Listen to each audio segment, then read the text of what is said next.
बताते हैं शौनक जी महाराज कि पूज्य गुरुदेव आपने जो बताया है, अब तक जिन्हें आपने हमको जितना समझाया उसके अनुसार तो हमें एक ही बात समझ में आई। क्या? तदश्मसारम हृदयं बतेदं यद गृह्यमाणे हरिनामधेयै न विक्रियेताथ यदा विकारो नेत्रे जलं गात्ररुहेषु हर्ष। श्लोक का तात्पर्य मैं नहीं समझाऊंगा, गोस्वामी जी ने खुद लिखा है। गोस्वामी जी महाराज कहते हैं, मम गुण गावत पुलक शरीर, मम गुण गावत पुलक शरीरा, गद गद गिरा नयन बहनीरा, गद गद गिरा नीरा, काम आदि मद दंभ न जाके, काम आदि मद दंभ न जाए, काम आदि मद दंभ न जाके, काम आदि मद दंभ न जाए, रहु निरंतर बस में ताके,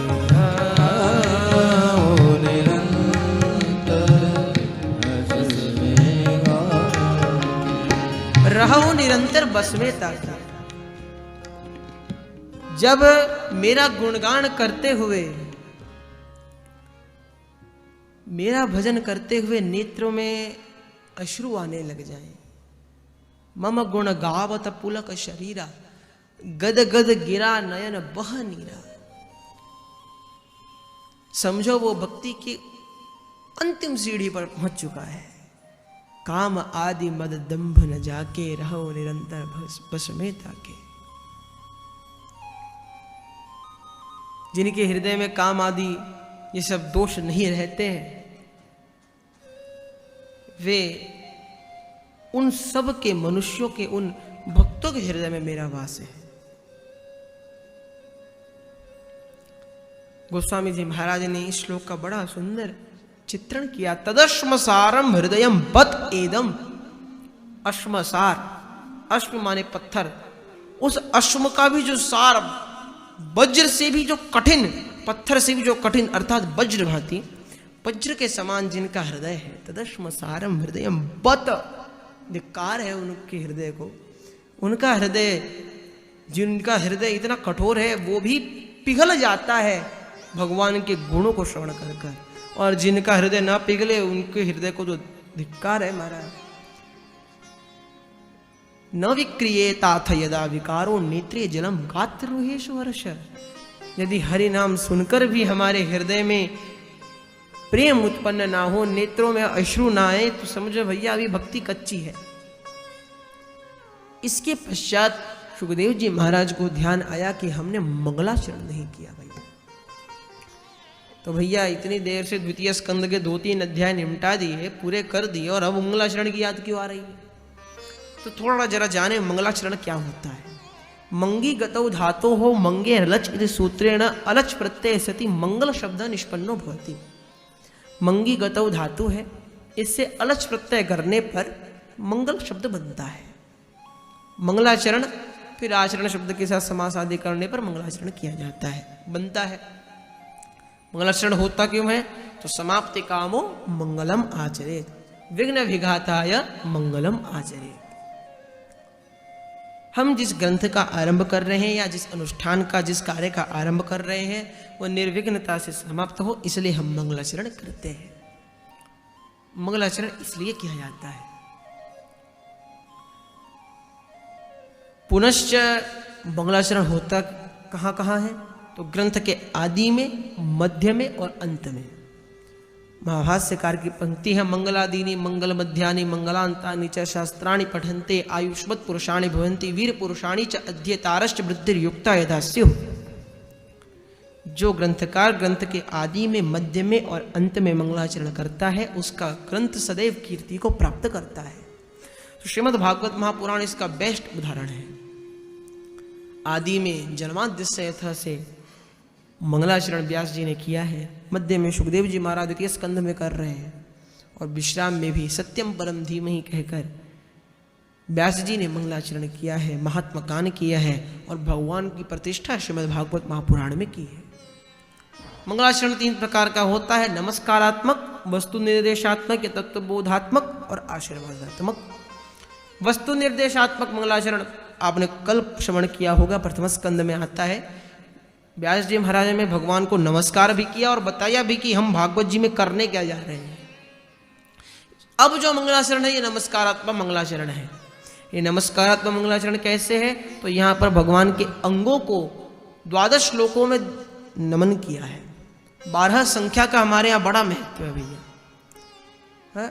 एक घड़ी में 12 ही अंक होते हैं, 12 ही महीने होते हैं महाराज, 12 ही भगवान के परम 12 भागवत है। 12 संख्या का बड़ा महत्व। तो 12 श्लोकों में भगवान के 12 अंगों को नमस्कार किया। और आशीर्वादात्मक मंगलाचरण अंत में आपको मिलेगा श्रीमद् भागवत महापुराण के, जहां पर पढ़ने वाले और श्रवण करने वाले श्रोताओं को अपनी ओर से शुभकामनाएं, मंगल कामनाएं और आशीर्वाद व्यास जी महाराज ने प्रदान किया।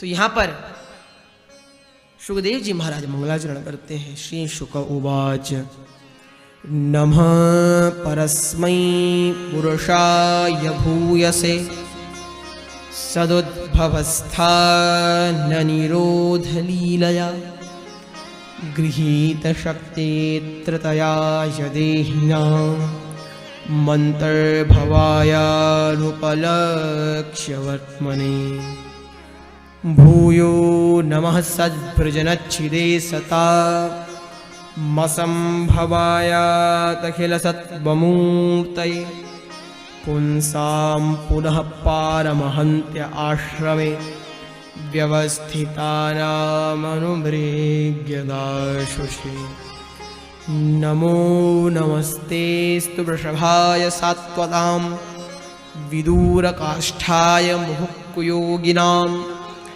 निरस्तसाम्यातिशयेन राधसा स्वधामणि ब्रह्मणिरंस्यते नमः।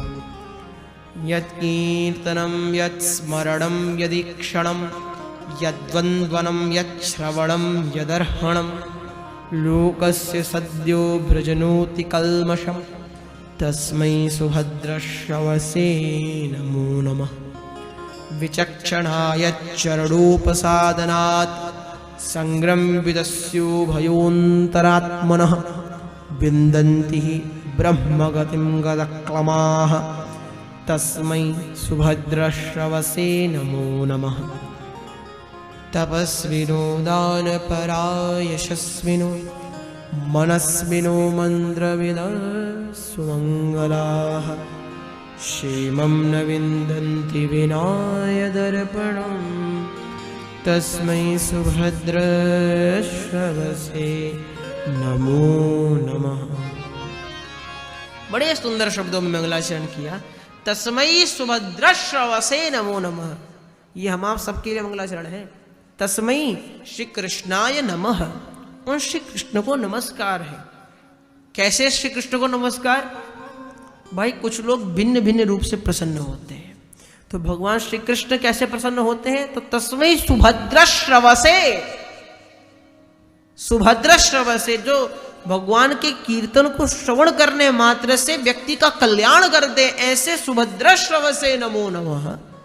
ऐसे श्रवण करने के बाद जो कल्याण करे, पहले सुनना पड़ेगा मगर सुनने के लिए बड़ा धैर्य चाहिए, हर कोई सुन नहीं सकता, और जिसने सुनना सीख लिया महाराज वो हर कुछ कर सकता है।